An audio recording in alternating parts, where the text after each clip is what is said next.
পৃথিবী এখন তৃতীয় বিশ্বযুদ্ধের দ্বারপ্রান্তে। এরই মধ্যে একের পর এক হত্যা করা হচ্ছে মুসলিম বিশ্বের শীর্ষ নেতাদের। গত 12 ঘন্টায় হত্যা করা হয়েছে 2 শীর্ষ নেতাকে। তবে কি এবার ইসরায়েল তৃতীয় বিশ্বযুদ্ধ শুরু করেই ক্ষান্ত হবে? চলুন জেনে নেওয়া যাক আজকের সর্বশেষ আপডেট আন্তর্জাতিক সংবাদ। প্রথমেই সংবাদ শিরোনাম।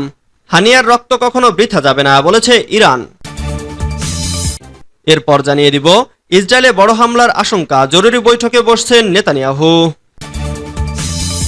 এদিকে ইসমাইল হানিয়াকে হত্যা যে সতর্কবার্তা দিল তুরস্ক। এরপর জানিয়ে দিব গভীর রাতে আকাশপথে হামলা হয়েছে হানিয়ার ওপর। আরো জানিয়ে দিব হানিয়া হত্যার প্রতিক্রিয়ায় কাসাম ব্রিগেডের হুঁশিয়ারি। সর্বশেষ জানিয়ে দিব ইসমাইল হানিয়ার ছেলের প্রতিজ্ঞা, মুক্তির সংগ্রাম অব্যাহত থাকবে। এতক্ষণ শুনছিলেন সংবাদ শিরোনাম, এবারে বিস্তারিত। তবে অনুরোধ থাকবে ভিডিওটিতে একটি লাইক করবেন এবং কমেন্ট করে জানিয়ে দিবেন দখলদার ইসরায়েলি বাহিনীর এসব কর্মকাণ্ড নিয়ে আপনার মূল্যবান মন্তব্য। হানিয়ার রক্ত কখনো বৃথা যাবে না বলেছে ইরান। ইরানের মাটিতে গুপ্ত হত্যার শিকার হয়েছেন হামাসের রাজনৈতিক প্রধান ইসমাইল হানিয়া। এই ঘটনায় শোক প্রকাশ করেছেন ইরানের পররাষ্ট্র মন্ত্রণালয়ের মুখপাত্র নাসের কানানি। তিনি হানিয়াকে একজন গর্বিত যোদ্ধা হিসেবে উল্লেখ করেছেন। খবর বিবিসির। নাসের কানানির বরাত দিয়ে ইরানের পররাষ্ট্র মন্ত্রণালয়ের এক ওয়েবসাইটে বলা হয়েছে, হানিয়ার রক্ত কখনো বৃথা যাবে না। তিনি জানিয়েছেন, ইরান এই হত্যাকাণ্ডের তদন্ত করেছে। তার এই আকস্মিক মৃত্যু ইরান এবং ফিলিস্তিনিদের মধ্যে গভীর এবং অটুট বন্ধনকে আরও দৃঢ় করবে বলেও আশা প্রকাশ করেন তিনি। এদিকে হামাসের এক শীর্ষ কর্মকর্তা বলেন, হামাস একটি ধারণার নাম, হামাস একটি আদর্শ। হামাস নেতার মৃত্যুতে সংগঠনের কোনো পরিবর্তন হবে না এবং হামাস কখনো আত্মসমর্পণ করবে না বা আর কোনো ছাড় দেবে না। 1962 সালে গাজার একটি শরণার্থী শিবিরে আশ্রয় নেওয়া ইসমাইল হানিয়া শুরু থেকেই হামাসের একজন গুরুত্বপূর্ণ নেতা হয়ে উঠেছিলেন। ইসরায়েলে বড় হামলার আশঙ্কা, জরুরি বৈঠকে বসেছেন নেতানিয়াহু। বুধবার ভোরে ইরানের রাজধানী তেহরানে ফিলিস্তিনের স্বাধীনতাকামী সংগঠন হামাসের শীর্ষ নেতা ইসমাইল হানিয়াকে হামলা চালিয়ে হত্যা করা হয়। এর কয়েক ঘন্টা আগে লেবানন ভিত্তিক সশস্ত্র গোষ্ঠী হিজবুল্লাহর সিনিয়র কমান্ডার ফুয়াদ শকরকেও হত্যা করেছে ইহুদিবাদী ইসরায়েল। এই 2 নেতাকে হত্যার কারণে ইসরায়েলে বড় হামলার আশঙ্কা করা হচ্ছে। ইসরায়েলি সংবাদ মাধ্যম টাইমস অব ইসরায়েল এক প্রতিবেদনে এই আশঙ্কা করেছে। এমন আশঙ্কার মধ্যেই নিরাপত্তা পরিষদের সঙ্গে জরুরি বৈঠকে বসতে যাচ্ছেন যুদ্ধাপরাধের দায়ে অভিযুক্ত ইসরায়েলি প্রধানমন্ত্রী বেনিয়ামিন নেতানিয়াহু। নেতানিয়াহুর দফতর থেকে এ তথ্য জানানো হয়েছে। ইরানের শক্তিশালী বাহিনী ইসলামিক বিপ্লবী গার্ড জানিয়েছে, হানিয়াকে হত্যার কঠিন প্রতিশোধ নেওয়া হবে।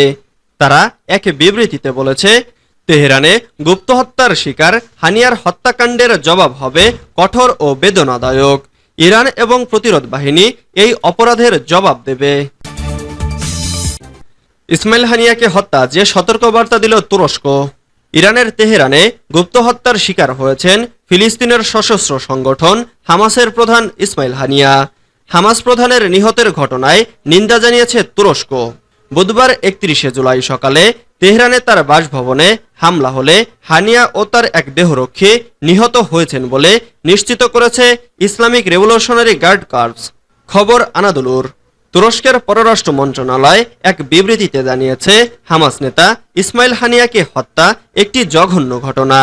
এই হত্যার নিন্দা জানায় তুরস্ক। আরো বলা হয়েছে, ইসমাইল হানিয়ার হত্যাকাণ্ড আবারও প্রমাণ করে যে ইসরায়েলের নেতানিয়াহু সরকারের শান্তি অর্জনের কোনো ইচ্ছে নেই। আন্তর্জাতিক সম্প্রদায় ইসরায়েলকে থামাতে পদক্ষেপ না নিলে ভবিষ্যতে মধ্যপ্রাচ্যে আরো বড় সংঘাতের মুখোমুখি হবে। গভীর রাতে আকাশপথে হামলা হয়েছে হানিয়ার ওপর।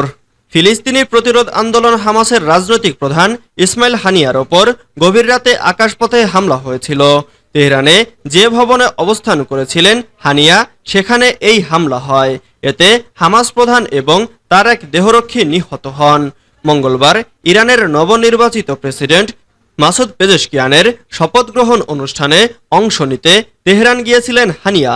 তিনি রাতে উত্তর তেহরানের একটি বিশেষ ভবনে অবস্থান করছিলেন। ভবনটি সামরিক বাহিনীর বর্ষিয়ান কর্মকর্তারা বাস করতেন। ইরানি মিডিয়ার খবরে জানা গেছে, হামলাটি হয় রাত 2টায়। খবরে বলা হয়, একটি এয়ারবর্ন গাইডেড প্রজেক্টাইল সেখানে আঘাত হানে।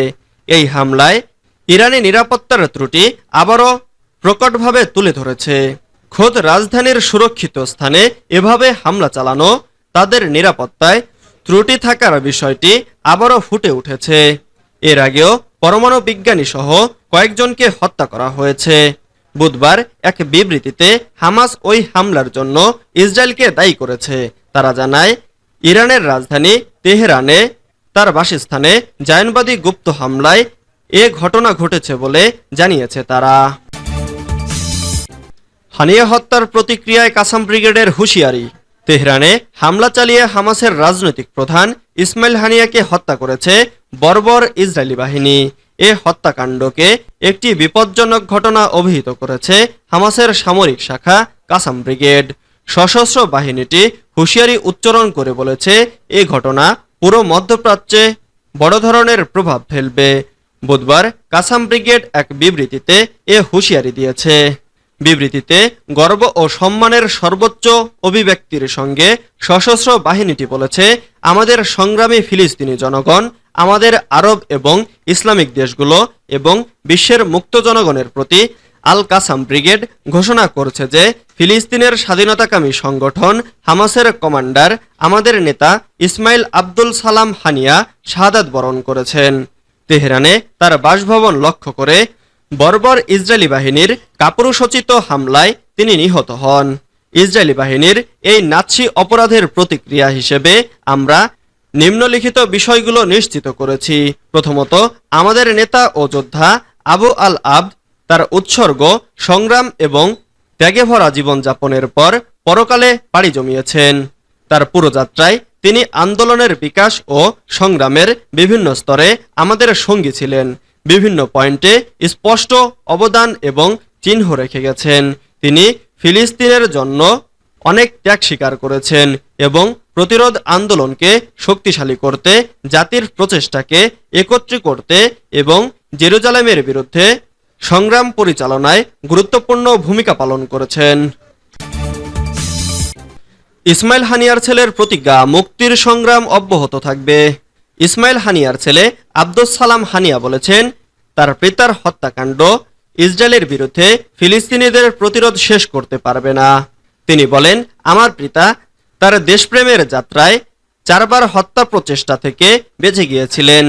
আজ আল্লাহ তাকে সেই শহীদের আকাঙ্ক্ষা কবুল করেছেন, যা তিনি সবসময়